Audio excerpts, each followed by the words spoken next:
Szanowni studenci, cieszę się, że Uniwersytet Trzeciego Wieku w Grodnie tak dobrze funkcjonuje.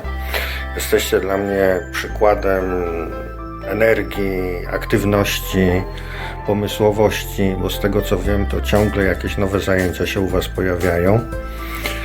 Cieszę się, że Uniwersytet Trzeciego Wieku przetrwał już tak długo, bo zdaje się, że mieliście niedawno 10-lecie. Mam nadzieję, że dotrwamy do 20-lecia i 30-lecia. Na zakończenie roku chcę Wam życzyć przede wszystkim dużo zdrowia.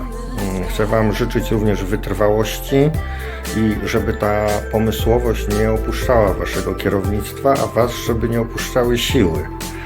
Mam nadzieję, że zobaczymy się w jakimś projekcie, albo bez projektu, po prostu podczas zwykłej wizyty, jak się wybiorę na Białoruś już wkrótce.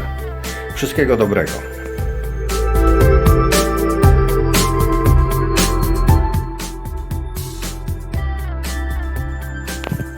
Дорогие друзья, поздравляем вас с окончанием учебного года. Жаль, что в этом году не можем к нам приехать. Но это не значит, что наша дружба прервалась. А мы желаем вам, пусть в сердце будет солнце и весна, а на душе прекрасная погода. Желаем счастья, радости, тепла всегда, везде, в любое время года. Обнимаем, целуем, передаем.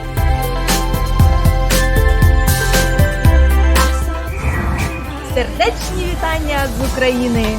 Громадська організація «Центр Поділля Соціум» щиро вітає вас із Вінниці. Ці прекрасні квіти для вас. Друзі, колеги, подруги, щиро вітаємо вас з вашим ювілеєм.